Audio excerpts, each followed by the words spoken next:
everybody? Tracy Hackler here from the 2012 NFLPA Rookie Premiere, and I'm joined by the man of the hour, the man of the month, the man of the 6 months. Bam. Robert Griffin III. Robert, thank you for joining us today, man. Thank you for having me. Always. Now you've been dissected, you've been picked apart on film, coverages, blitzes, all this stuff. I don't want to ask you about any of that stuff. I want to have a little fun with you. Okay? And so I'm just going to throw off some questions off the top of my head, and we'll see how you do, because I know that you're great at improvisation. We'll roll with this. I hate to interrupt, but you just said off the top of your head, what's that sheet? Don't.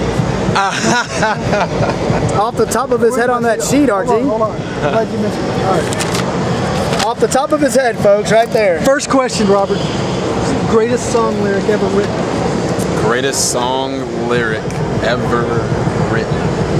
Just Beat It, Michael Jackson. Dude, look at that. This guy's a natural. Dude, bam. You know, everybody we've asked that question, with the exception of maybe one guy, has like had to stammer and come back. And so nice work, man. Just repeat the question. It gives you time to answer. What is your favorite smartphone app? Oh, smartphone app. Actually, I don't use many. Really?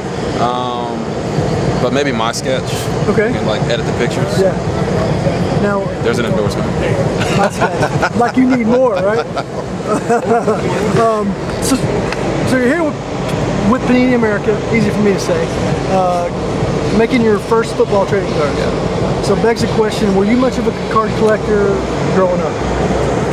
More than I thought it was, actually. Really? You know, first time I was asked, I thought no. Yeah. But I actually did collect cards, you know, football, basketball, some Pokemon. Yeah. But, you know, it was fun. You look at it now and you're like, man, that's when I was a kid. But to have your own card now is truly something special. Do you collect anything now? Not really. Socks? Yeah, definitely socks. I was a Dragon Ball Z kid growing up, so I got a couple Gokus still in the box. Oh, really? Hopefully I can sell them in like 50 years and they'll be really worth something. Now, the last time I had the opportunity to talk to you about 2 or 3 weeks ago, and you were talking about the socks and how when you broke those out, you didn't anticipate the buzz that they created. I mean, why did you break those out? Well, you know, I've been wearing just, you know, polka dotted socks, argyle, you know, stripes from high school, but when I pulled out the character socks, for some reason, people just went crazy about that, and it created a whole buzz around my socks, and it's like, shouldn't be worrying about touchdown passes and completions, and like, what socks you wearing? I'm like, oh, okay, so it's definitely something that's been crazy, but it's weird because it's carved its own niche out, and it's really in high demand right now. So you got to go with the bunches. No question. Well, before I had the chance to meet you, I'd always heard that you had incredible socks appeal, and now I can see it's true. Socks appeal. Yeah. Okay, that's good. That's a new one. And do you see a pair of custom Panini socks in his future? Most definitely, Scott. And they were on order, and they didn't make it, but they're coming. All right, let's do it. Who's the most played artist in your music player? The most played artist. A mix between Neo, Usher, Katy Perry. Neo. That's a nice mix. Like Neo, he's smooth. Yeah. 5 words to describe the time between the end of your college career at Baylor and today. 5 words. Whirlwind. Fascinating. Unbelievably believable. Dream catching. There we go. I'm not even worthy to be sitting next to this guy. Come on. That's why I'm back here. I couldn't sit next to him. Okay, we've asked all the other players this question, and the vast majority of them have said Robert Griffin III. So I'm going to ask these questions to you. If you had to collect one 2012 rookie other than RG3, who do you collect and why? Can't say myself. Right. I wouldn't collect my own card. That's just weird. But honestly, I would get Kendall Wright. Right. You know, as my receiver at Baylor. Really appreciate, you know, the relationship we had at Baylor and how we helped turn that program around. So I would want that card. Since we're not going to, well, it's not set in stone, but we're not going to play together for at least 4 years, it looks like. Yeah. Again, so I'd have that card to remember all those times. Okay. What's the favorite memory you have from your Pop Warner days? Pop Warner, let me think. None, because I didn't play Pop Warner. I didn't play football until I was in 7th grade.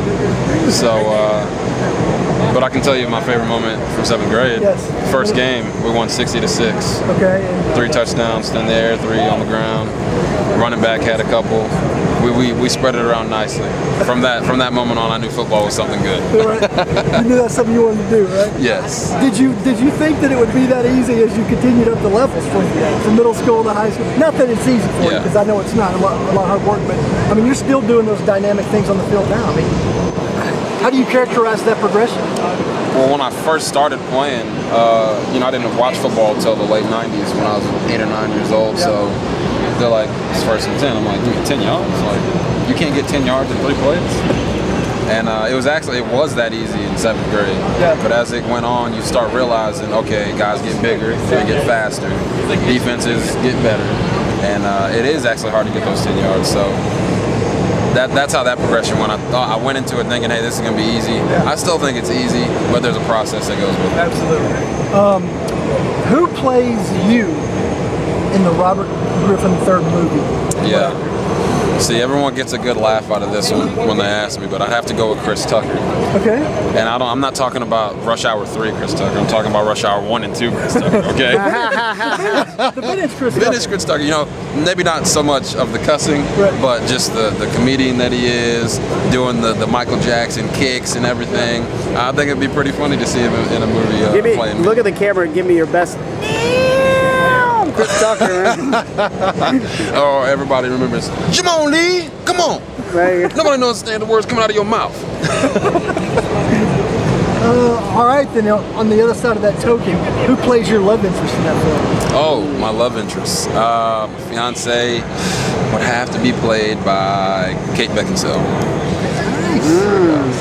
Now, all right, so there are collectors out there. Okay. Who are going to spend all of this season and thousands of dollars on your Panini America rookie cards. Okay. How does that make you feel? Honestly, it makes me feel honored. You never want to go into something thinking that, oh, this is just how it is how it's supposed to be. You appreciate everything. So when I see little kids and they look up to me, I appreciate that. You know, a lot of hard work's gone into that. So to have people out there collecting my cards and paying for them and really helping support myself and me. Yeah. So it's really cool, and I really do try to soak everything in. Very nice. Now, when's the last time you laughed so hard that you cried? Oh man, last time I laughed so hard that I cried. Honestly, it was on the bus the other day. Isaiah Pede, I'm not trying to call him out. Isaiah Pede missed the bus. Okay. So we drove in a big circle, and he almost got hit by a car trying to come across the street. Now that wasn't the funny part. Okay, I'm not that mean. So he's coming across, and he runs back to the other side, and then he does a little scratch his head. Where guys, you know, they're confused. They're like, what am I doing? Everybody on the bus was rolling. It was the funniest thing I've seen in a while. So, other than movies, you know, Hangover, all those movies, they're pretty funny. All right, 2 questions left. You're perfect. We're gonna give you the keys to the Panini America headquarters. You're in charge of product development. Okay. You got to create the perfect Panini America Robert Griffin III trading card. Okay. What image is on the front, and what sentence or phrase or mottos on the back? Okay. The image would have to be from the Valero Alamo Bowl. Okay. You know, there was a touchdown run, but it's not what you think. Actually, I blocked on that play for the running back. It was 4th and 3. He runs it up the middle. I blocked the safety for him 20 yards down the field. So it'd have to be that block would be on the front, and then on the back it would have to say, "Don't Kuiper it." Don't Kuiper it. Now, you probably don't know what that means. Excuse me, you got me choked up here. I'm assuming that's a Mel Kiper reference? It has a Mel Kiper reference. And why don't you explain it further for us? Okay, so sometimes when guys are highly touted in the draft, when they play in their bowl games, they don't play as hard because they don't want to get hurt. So we call those guys who are Kuipering it. Oh, okay. They're saying, well, I'm going to get drafted anyway, I don't have to play hard in the bowl game. So I wasn't Kuipering it when I was blocking for my running back on 4th and 3, and I don't think anybody ever should. Very good. And final question, you can have one autograph from anyone in sports history, live, dead, any sport. Who do you select and why? Oh, that's simple. Walter Payton. I wasn't a Bears fan, but but he, it's a cliche where he's a better guy off the field than he was on the field. But he was a great player on the field, and just a great guy. Would love to have had the chance to meet him and just learn from him. So that'd be my guy. Well, RG3, you are one incredible dude, man. We're thrilled to have you at Panini America. Wishing you nothing but the best this season. Yes, sir. That's it. RG3 out. Boom.